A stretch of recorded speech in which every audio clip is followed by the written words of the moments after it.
The Gripen E was brushed off as a lightweight contender, a smaller aircraft in a world ruled by giants. Yet today, it's forcing some of the most powerful nations to rethink what makes a fighter truly great. Sweden, a country with a fraction of the defense budget of the United States, has managed to craft a jet that rivals the most expensive machines in the sky. This isn't luck, it's precision, strategy, and independence woven into design. The Gripen isn't only a weapon, it's a statement that challenges the old rules of military dominance. So how did Sweden manage to outsmart global superpowers in their own arena? And what lessons might countries like Canada be overlooking in this silent revolution? Let's dig in. For decades, Canada had been searching for a replacement for its aging CF-18 fighter jets, relics of the Cold War that had served long past their prime. The expectation was that this decision would be straightforward. The United States had already begun pushing hard for its prized creation, the F-35 Lightning II, a stealth fighter presented as the ultimate evolution of air combat technology. With its sleek design and sky-high price tag, the F-35 was more than a plane. It was a statement of power. Few believed there was any alternative that could rival it. Yet, across the Atlantic, in a small Scandinavian nation without a massive defense budget or global military reach, a quiet challenge was taking shape inside Saab's laboratories. Engineers in Sweden were building something leaner, smarter, and far more adaptable: the Gripen. When Saab submitted its proposal, it stood out immediately. While other contenders required billions in infrastructure upgrades, new bases, and complex maintenance systems, the Gripen offered something radical: simplicity with intelligence.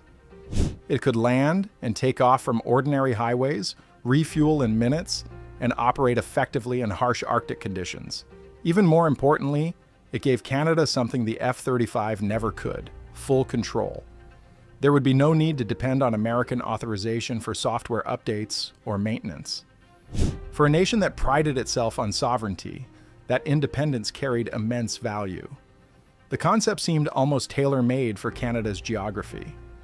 A country stretching across frozen tundras, mountain ranges, and vast forests could operate the Gripen from roads and remote strips without the need for massive air bases.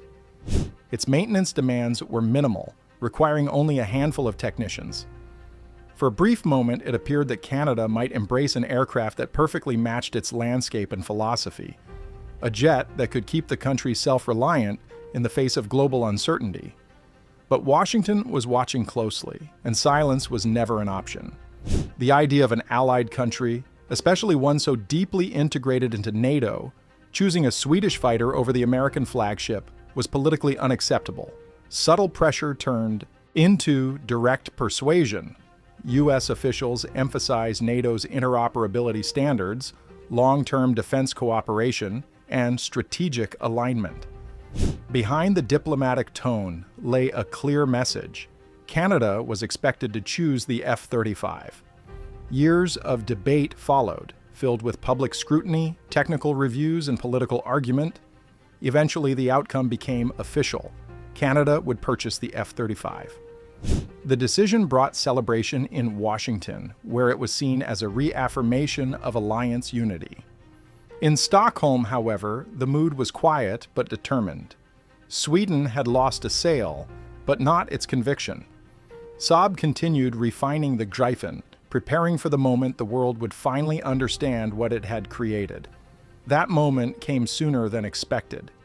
During a NATO exercise in Europe, the new Gripen E, the latest evolution of Sweden's fighter, flew alongside the most advanced jets in the world: the Eurofighter Typhoon, the French Rafale, and America's own F-35.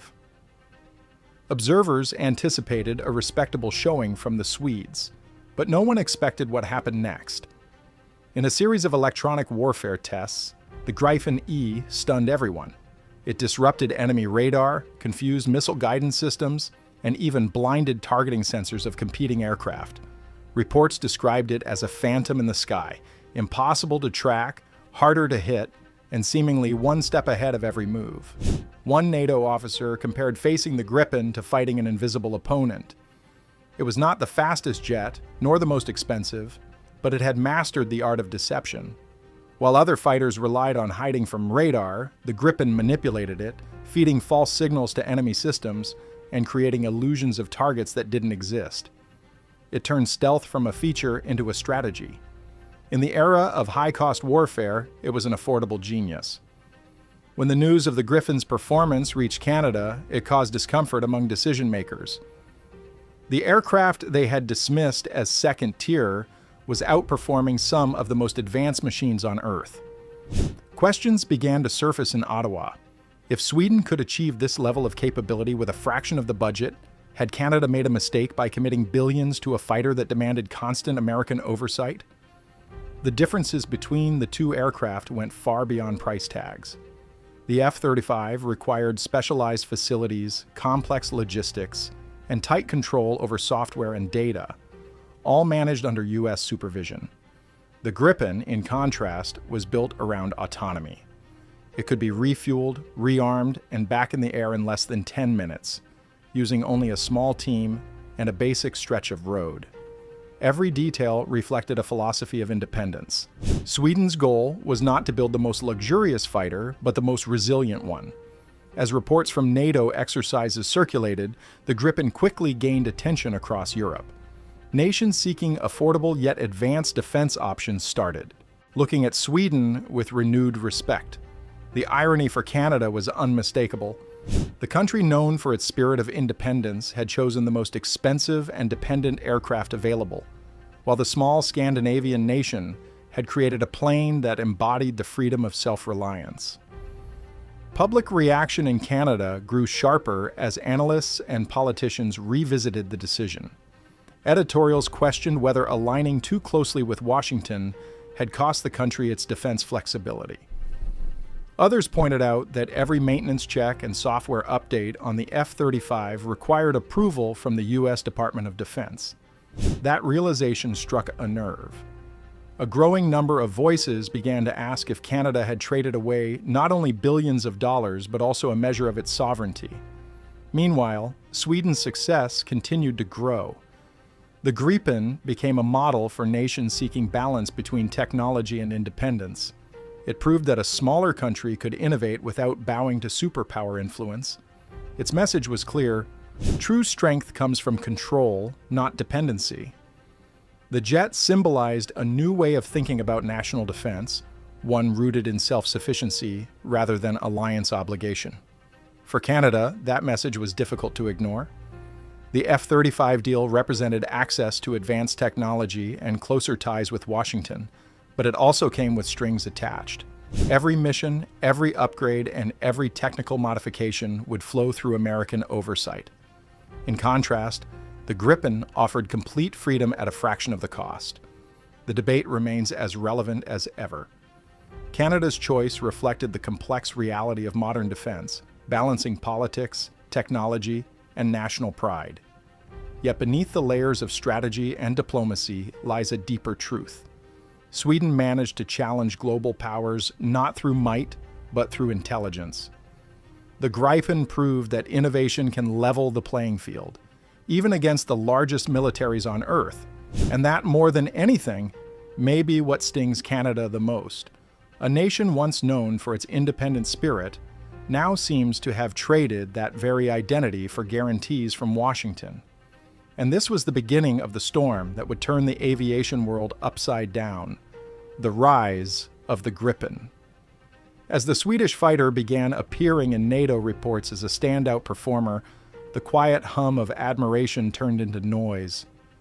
Ottawa could no longer keep its silence. Lawmakers started voicing frustration, journalists filled headlines with comparisons, and the public began questioning why their government had passed over a jet that was now being praised across Europe. No one dared say it openly, but the sentiment was unmistakable. Canada had made the wrong call. The same defense experts who once argued that the F-35 was the obvious choice were now revising their positions. On television panels and in op-ed columns, they admitted that, strategically speaking, the Gripen offered far more sense for Canada. It was cheaper to operate, better suited to the country's harsh climate, and didn't rely on costly infrastructure. While the F-35 demanded sprawling bases and specialized equipment, the Gripen could take off from highways or frozen runways in the far north. It could land, refuel, and return to flight in a matter of minutes, making it ideal for a nation spread across icy terrain and isolated outposts. Inside closed-door meetings in Ottawa, senior officers and defense analysts started to admit what few had wanted to say publicly. Canada had traded away something far greater than money. It had given up its independence. No one questioned the F-35's capabilities. It was an extraordinary machine built for modern warfare, a fighter with unmatched stealth and sensor technology. But Canada's need was different. It wasn't only about raw power, it was about control. Sweden had understood that principle from the very beginning. Saab didn't design the Gripen to be the most glamorous or the most expensive jet. It was created to give smaller nations autonomy, to prove that sovereignty could exist even without the backing of a superpower. The Gripen represented more than military hardware. It was a statement that intelligence and strategy could replace dependence and politics. While Canada's purchase made it a client within the vast U.S. defense network, Sweden's approach offered an entirely different vision of how nations could defend themselves. The Gripen could operate without foreign permission, function from almost anywhere, and be maintained by its own people. It was the very embodiment of freedom in aviation form. When Saab's final test footage of the Gripen E appeared online, its silver frame cutting across northern skies, its engines echoing over frozen lakes, it represented more than a technical achievement. For Canada, it was a haunting reflection of what might have been. A plane that embodied freedom, built by a smaller nation that refused to be dependent, had captured the world's imagination. And as the light from the Gripen's afterburners faded into the horizon, the realization grew sharper. Canada hadn't lost because of a lack of talent, funding, or capability. It lost because it had forgotten something far more important, that independence cannot be purchased. It has to be protected, nurtured, and believed in. What are your thoughts? Tell us in the comments and subscribe for more.